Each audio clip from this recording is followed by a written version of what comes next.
કેમ છો મિત્રો? ચાલો આજે એક મસ્ત મજાની સફર પર જઈએ અને એ પણ ટાઈમમાં પાછા જઈને. જી હા, બિલકુલ સાચું સાંભળ્યું. એક જમાનો હતો જ્યારે લોકો મરીને કાળું સોનું કહેતા. જરા વિચારો, ખાલી મુઠ્ઠીભર મરીની કિંમતમાં તો આખું ઘર આવી જતું. બસ આ જ તો કારણ હતું કે યુરોપના લોકો ભારત આવવા માટે કેટલા બધા આતુર હતા. અને આપણી કહાની પણ અહીંથી જ શરૂ થાય છે. તો ચાલો હું તમને લઈ જાઉં એક એવી દુનિયામાં જ્યાં મોટા મોટા જહાજો હતા, બહાદુર ખલાસીઓ હતા અને બધા નીકળ્યા હતા એક અજાયબી જેવા દેશને શોધવા, જેનું નામ હતું ભારત. તૈયાર છો ને? તો સૌથી પહેલો સવાલ, એવું તો શું હતું આપણા ભારતમાં કે દુનિયાભરના લોકોને અહીં આવવું હતું? ચાલો જોઈએ. જો સદીઓથી યુરોપના લોકો છે ને એ ભારતના ખજાનાના દીવાના હતા. વિચાર તો કરો, એકદમ મુલાયમ સુતરાઉ કાપડ, ચમકતું રેશમ અને હા, સૌથી ખાસ વસ્તુ આપણા સ્વાદિષ્ટ મરી મસાલા. આ બધી જ વસ્તુઓ ઊંટના મોટા મોટા કાફલા પર લાંબી મુસાફરી કરીને જમીનના રસ્તે યુરોપ પહોંચતી.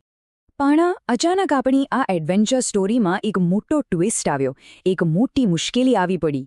એમ સમજો કે તમારી ફેવરિટ ચોકલેટની દુકાન છે અને ત્યાં જવાનો એક જ રસ્તો છે અને એ રસ્તો અચાનક બંધ થઈ જાય. કેવું થાય?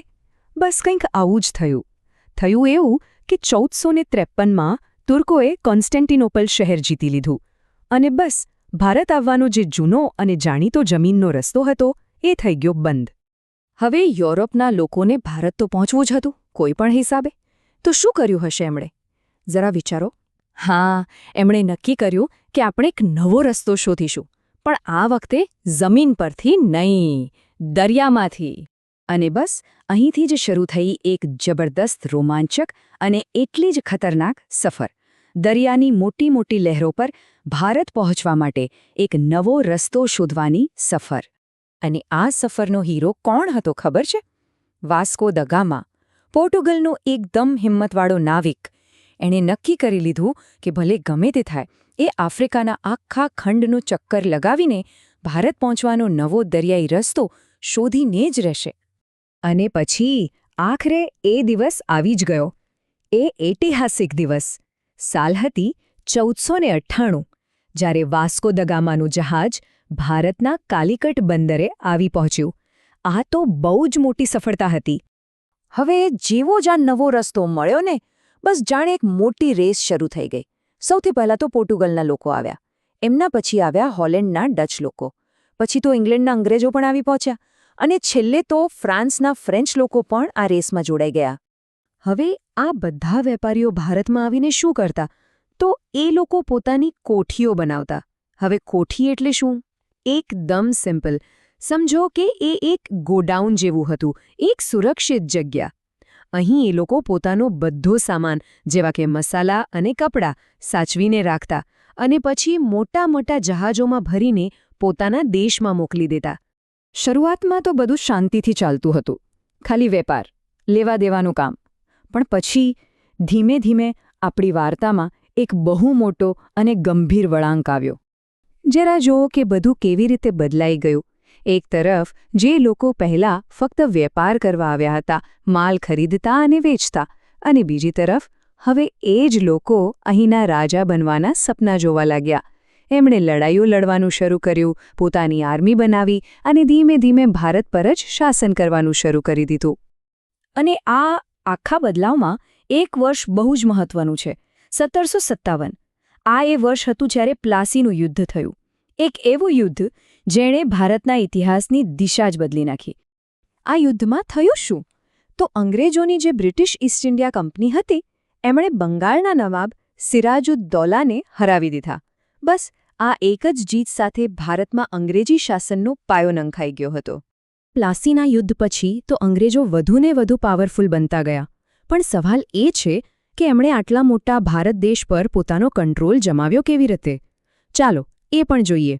એમને શું કર્યું કે દેશ પર રાજ કરવા માટે એક આખી સિસ્ટમ જ બનાવી દીધી. એમની પાસે એક મજબૂત આર્મી હતી, લોકો પર કંટ્રોલ રાખવા માટે પોલીસ ફોર્સ બનાવી અને દેશ ચલાવવા માટે પોતાના અલગ નિયમો અને કાયદાઓ પણ બનાવ્યા. પ્લાસીની લડાઈ પછી પણ એ લોકો અટક્યા નહીં. એમણે મરાઠાઓ અને મૈસૂર જેવા જે શક્તિશાળી રાજ્યો હતા એમની સાથે પણ લડાઈ કરી અને એમને પણ હરાવ્યા. બસ આમ કરતાં કરતાં ધીમે ધીમે લગભગ આખો ભારત દેશ એમના શાસન નીચે આવી ગયો. વાહ, શું જબરદસ્ત સફર હતી નહીં? તો ચાલો આપણે આજે જે કંઈ પણ જાણ્યું એને ફટાફટ એકવાર રિવાઇઝ કરી લઈએ. તો આખી વાર્તાનો સાર શું છે? પહેલું, આપણો દેશ ભારત એના મસાલા અને કપડાં માટે આખી દુનિયામાં ફેમસ હતો. બીજું, જ્યારે જૂનો જમીનનો રસ્તો બંધ થયો ત્યારે વાસ્કો દ ગામા જેવા સાહસિક નાવિકે નવો દરિયાઈ રસ્તો શોધી કાઢ્યો. ત્રીજું, એ રસ્તો મળતા જ પોર્ટુગીઝ, ડચ, અંગ્રેજો, ફ્રેન્ચ બધા ભારત આવ્યા. અને છેલ્લું અને સૌથી મહત્વનું, જે અંગ્રેજો વેપાર કરવા આવ્યા હતા એ લોકો 1757માં પ્લાસીનું યુદ્ધ જીત્યા પછી ધીમે ધીમે ભારતના શાસક બની ગયા. તો આશા છે કે મારી એટલે કે ભાવિન સોની સાથેની આ હિસ્ટ્રીની એડવેન્ચર ટ્રીપમાં તમને બધાને ખૂબ મજા આવી હશે. આપણે બહુ જલ્દી ફરી મળીશું એક નવી અને આવી જ કોઈક મજેદાર કહાની સાથે. જો તમને આ કહાની ગમી હોય તો લાઇક અને શેર જરૂર કરજો. અને હા, આવી બીજી ઘણી બધી મજેદાર વાર્તાઓ સાંભળવા માટે સબસ્ક્રાઇબ કરવાનું તો બિલકુલ ન ભૂલતા. હંમેશા યાદ રાખજો, હિસ્ટ્રી એટલે ખાલી તારીખ કે લડાઈઓ નહીં, એ તો સાહસ અને શોધખોળથી ભરેલી એક અદ્ભુત દુનિયા છે. હવે તમારે ભૂતકાળની કઈ વાર્તા જાણવી છે મને જરૂર જણાવજો.